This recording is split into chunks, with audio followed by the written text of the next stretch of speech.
다 함께 주기도문 하심으로 새벽 예배를 드리겠습니다. 하늘에 계신 우리 아버지, 아버지의 이름을 거룩하게 하시며 아버지의 나라가 오게 하시며 아버지의 뜻이 하늘에서와 같이 땅에서도 이루어지게 하소서. 오늘 우리에게 일용할 양식을 주시고 우리가 우리에게 잘못한 사람을 용서하여 준 것 같이 우리 죄를 용서하여 주시고 우리를 시험에 빠지지 않게 하시고 악에서 구하소서. 나라와 권능과 영광이 영원히 아버지의 것입니다. 아멘. 찬송 185장을 함께 부릅시다.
오늘 묵상할 말씀은 사도행전 2장입니다.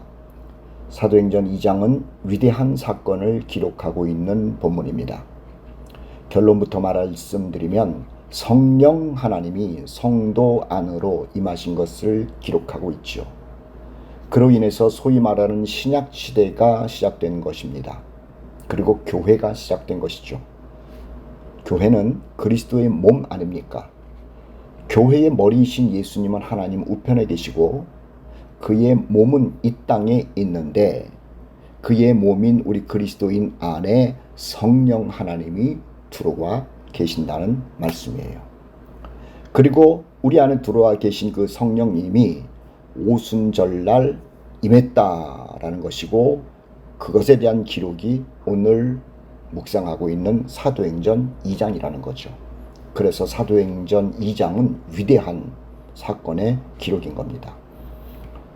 성령이 임하고 신약시대 교회가 시작됐다는 것은 갑작스러운 일은 아닙니다.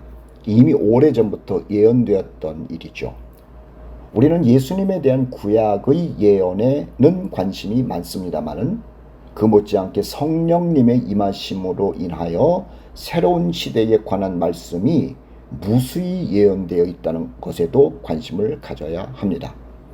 특히 어느 누구보다도 하나님의 아들이신 예수님께서 이 성령의 임함과 교회에 관하여 강력한 말씀을 하셨다는 것을 우리는 잊으면 안 되는 겁니다. 말씀만 하신 것이 아니라 성령 부어줄 테니 기다리라는 말씀까지 하셨잖아요. 이 성령 하나님은 오순절에 임하셨습니다. 오순절은 예수님께서 부활하심을 예표하는 초실절 다음 날부터 계수해서 50일째 되는 이스라엘의 절기인데요. 그날 성령 하나님이 임했다는 거예요. 이미 구약 성경에서는 오순절 절기와 절기를 지키는 법을 말씀하셨죠.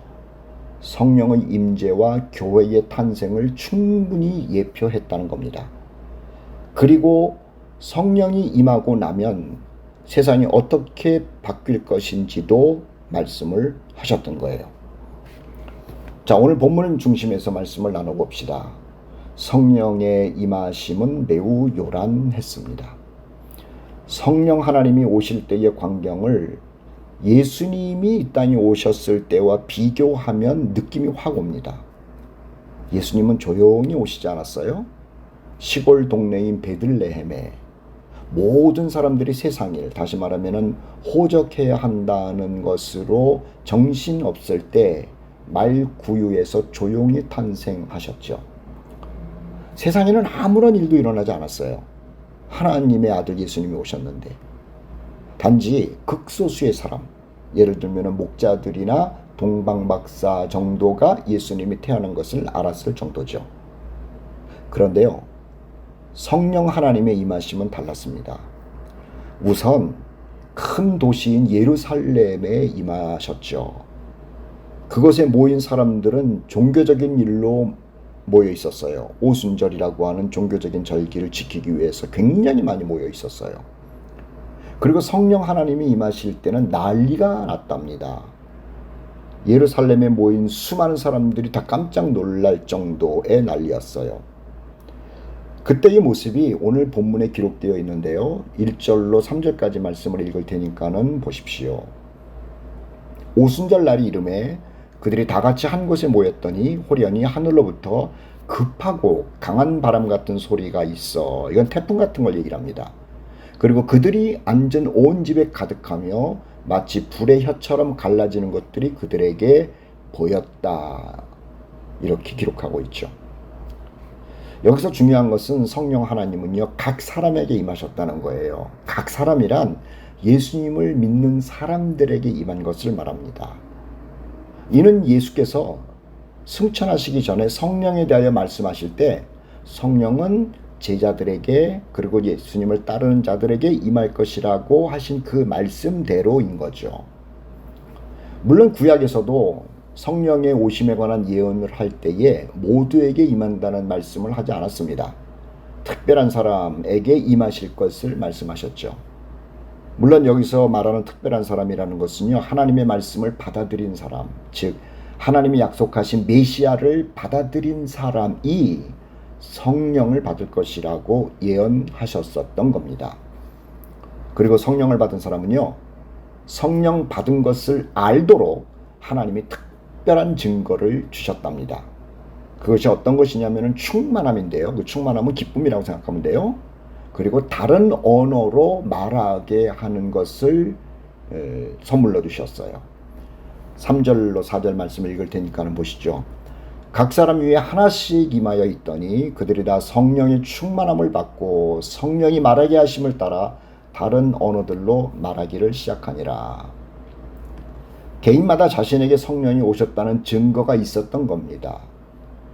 성령, 즉 삼위 하나님 중에 한 분인 성령 하나님이 믿는 자들의 마음속에 오신 겁니다. 5절부터 13절까지의 말씀은요, 긴 말씀인데 무슨 내용이냐면 성령 임재를 본 다른 사람들의 반응을 기록하고 있어요. 여기서 중요한 것은요, 경건과 성령 받음 또는 구원과는 아무런 상관이 없다는 전제입니다. 다시요, 경건과 또 구원받아서 성령 받는 것과는 아무런 상관이 없어요. 자, 5절 첫 부분을 보세요. 예루살렘에 세계 각국에서 모인 사람들이 있다고 그러잖아요. 그런데 어떤 사람들이라고 성경은 이야기를 하냐면은 경건한 사람들이 모였다는 거죠. 그것도 경건한 유대인들이 모였다는 거예요. 얼마나 경건한 줄 아세요? 율법을 붙들고 율법을 공부하고 율법대로 살라는 사람들이 모인 거예요. 그리고 이 사람들은요, 율법에 따라서 오순절을 지키기 위해서 먼 길을 마다하지 않고 비용을 마다하지 않고 예루살렘에 온 겁니다. 보통 사람들이 아니죠. 경건에 열심인 사람들인 거예요. 그런데 성령의 임하심으로 인해 나타난 현상을 보기는 했지만 성령을 받는 사람들은 아니었어요. 즉, 경건한 사람들이지만, 경건에 열심을 내는 사람들이지만 구원받지 못한 사람들이라는 거죠. 여러분, 이 말을 가볍게 듣지 마세요. 무서운 말인 겁니다. 경건과 구원은 아무런 상관이 없는 겁니다. 여기서 성령을 받은 사람들, 즉 구원받은 사람들과 경건한 사람들을 간단히 비교해 보도록 하겠습니다. 아마 예수님의 제자들도 오순절 절기를 지키기 위해 예루살렘에 있는 것이 아니냐, 이렇게 할 수 있을 것 같아서 말씀드리는 거예요. 오해하지 마세요. 예수님을 믿는 사람들은요, 오순절을 지키기 위해서 예루살렘에 있었던 것이 아니에요. 다른 유대인 경건한 사람들은 오순절을 지키기 위해서 예루살렘에 있었는데, 예수님의 제자들과 예수님을 믿고 따르던 사람들은 오순절을 지키기 위해서 예루살렘에 있었던 것이 아니라니까요. 그러면 왜 있었느냐? 승천하신 예수님께서 성령이 임할 때까지 예루살렘에 머물러라 하셨기 때문에 예루살렘에 있었던 거예요. 표면적으로는 예루살렘에 있었던 것이 맞습니다. 그러나 예루살렘에 있는 이유는 경건한 유대인들과 예수님을 따르던 사람들과 전혀 달랐어요. 경건한 유대인들은 율법 때문에 있었던 것이고, 성령을 받은 예수님의 사람들은 예수님의 말씀 때문에 예루살렘에 있었던 거죠. 객관적으로 볼 때는 각 나라에서 오순절을 지키기 위해서 온 사람들이 훨씬 더 경건했을 겁니다. 그러나 구원은 예수님이 약속한 성령 받은 것은 대단한 경건과 아무런 상관이 없었던 거예요. 성령을 받지 못한 사람들은요, 성령을 받은 사람들을 이해 못합니다. 그렇기에 겨우 표현할 수 있는 것이 뭐냐면 놀래는 것이고요, 또 어느 경우에는 성령 받은 사람들을 조롱하는 정도였죠. 11절로 13절 읽어볼 테니까 들어보세요. 우리가 다 우리의 각 언어로 하나님의 큰 일을 말함을 듣는도다 하고, 자, 성령 받지 못한 경건한 사람들이 자기네들의 말로 하나님의 일을 듣고 있다는 거예요. 그러면서 다 놀라며 당황하여 서로 이르되 이 어찌된 일이냐 하며, 또 어떤 이들은 조롱하여 이르되 그들이 새 술에 취하였다, 이렇게 말했다는 거예요. 성령 받지 못한 사람들은 그냥 이렇게만 표현할 수밖에 없었던 거죠. 오순절에 믿는 자들에게 임하신 성령은 그야말로 사람들을요 확 바꿔버렸습니다. 예수께서 하신 말씀대로 바뀐 거예요. 어떻게 바뀌었는 줄 아세요? 예수님에 대한 증인으로 바뀐 거예요. 자, 다시 오해하지 마세요. 성령 받고 나니까는 경건한 사람으로 바뀐 게 아니에요. 이건 나중 문제입니다. 성령 받고 나니까는요, 예수님에 대한 증인으로 바뀐 거예요. 졸지에 예수님의 증인으로서의 역할을 하기 시작했다니까요. 그것이 오늘 본문 14절 이하에 기록된 베드로와 제자들의 행위입니다. 설교죠. 베드로와 제자들은요, 지금까지 오늘 본문에 나오는 이런 설교를 한 적이 없습니다. 예수님의 복음과 부활을 보았습니다마는 여전히 겁쟁이였고 두려움에 빠져 있었죠. 그런데 이날 성령을 받고 난 후에는 두려움이 사라져요. 그리고 담대한 사람이 되죠. 그리고 예수님의 죽음과 부활을 증거하는 증인으로서의 삶이 바로 시작되더라는 거예요. 그것도 말이에요. 대중 앞에서 예수님을 말하지 않습니까? 유대인들 앞에서. 다른 때 같으면 예수님에 대하여 말도 하지 않았겠죠. 그리고 말한다 하더라도 조용히 했을 텐데 지금은 대중 앞에 사람들이 몰려온 그 가운데서 예수님의 죽음과 부활을 증거하고 있는 겁니다. 그것도 장소가요. 예수님을 죽인 대제사장들이 우글거리는 예루살렘에서 말하고 있는 거죠. 자, 베드로와 제자들의 설교는 단순했습니다. 예수님에 대한 증언이 단순했다는 거예요. 우선 이런 현상, 성령이 임할 때 일어난 현상에 놀란 사람들에게 무슨 일이 왜 일어났는지를 설명을 하고 있답니다.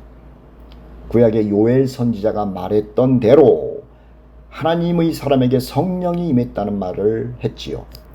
그리고 누구든지 주의 이름을 부르는 자는 구원을 받을 것이라는 말씀을 인용하면서 유대인들이 이방 사람의 손을 빌려 죽인 예수님을 주님으로 영접하라고 강권한 겁니다.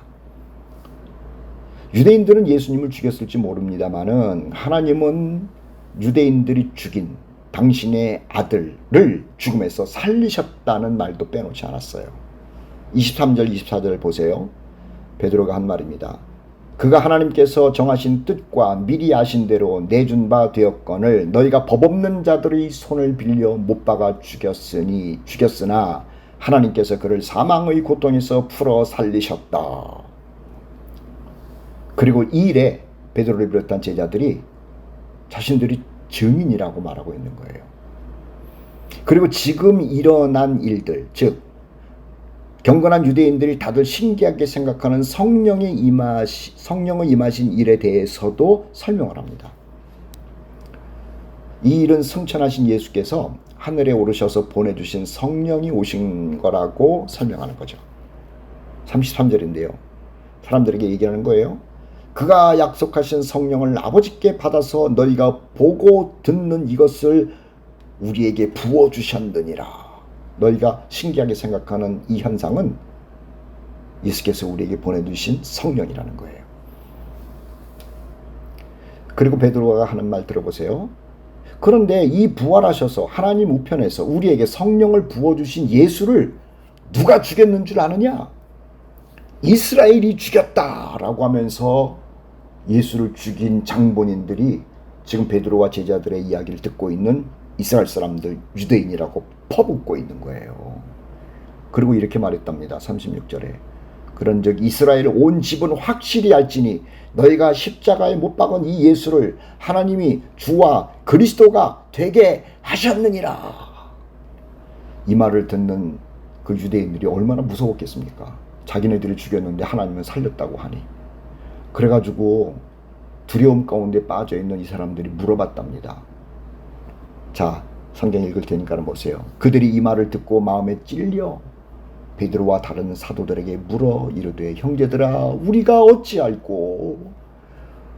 우리가 죽였는데 하나님이 살렸다면 우리는 큰 벌을 받을 것인데 우리는 어떻게 하면 좋겠느냐라고 물어보는 거죠. 그때 베드로와 제자들이 한 말이 있습니다. 회개하라는 말, 예수님을 믿고 세례를 받으라는 말이었어요. 그러면 그 악한 죄를 사함받는다고 말한 거죠. 그리고 자신들이 받은 성령의 선물 또한 받게 될 것이라고 말한 겁니다. 38절 39절을 읽을 테니까 보시죠. 베드로가 이르되 너희가 회개하여 각각 예수 그리스도의 이름으로 세례를 받고 죄사함을 받으라. 그리하면 성령의 선물을 받으리니 이 약속은 너희와 너희 자녀와 모든 먼데 사람 곧 주 우리 하나님이 얼마든지 부르시는 자들에게 하신 것이라. 자, 저들이 예수님을 죽였답니다. 하나님이 살려냈답니다. 그 얘기를 듣고 나니까는 겁이 났어요. 어떻게 하면 좋겠냐고. 그런데 해결점이 있어요. 그것을 회개하고 내가 회개한 것이 진실이라면 공개적으로 세례를 받고 하나님의 자녀가 되라는 거예요. 그러면은 경건한 유대인들이 얼마 전에 봤던 그 이상한 현상, 성령이 임한 현상을 본인들도 체험하게 될 것이다라고 말하고 있는 거죠. 말씀을 정리할까요? 구원은 경건이 아닙니다. 예수님을 거부한 죄를 회개하고 하나님의 아들 예수님을 받아들이는 고백으로 세례를 받는 겁니다. 그러면 죄가 용서되는 것은 물론이고 예수님을 받아들인 그 마음에 초대교회 성도들이 받았던 성령을 받게 되는 거죠. 그래서 하나님의 자녀로 살게 되는 거예요. 아마 우리 코너스톤의 형제 자매들은 모두 이런 과정이 있었을 겁니다. 하나님의 은혜입니다. 그러나 아직도 이런 경험이 없는 분이 있다면 주님을 나의 구주로 받아들이십시오. 진심으로 받아들이십시오. 그리고 진심으로 받아들인 그 마음에 성령이 임하시는 것을 경험하십시오. 그래서 성령을 따라 살다가 주님 오실 때에 주님을 만나는 여러분들 되시기를 우리 구주 예수 그리스도의 이름으로 간절히 소망하고 축복합니다. 아멘. 찬송가 191장을 함께 부르도록 하겠습니다.